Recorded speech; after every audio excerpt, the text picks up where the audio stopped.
So we're here in the underground of the Church of Cana, original grounds, way back in the time of Jesus Christ.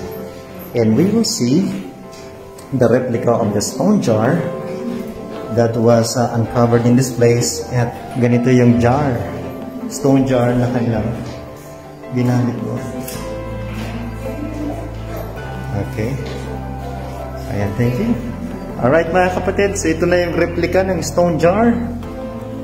Picturean nyo na lang. Pwede kayo mag-selfie kasama nyan. Replica. The original is in the London Museum.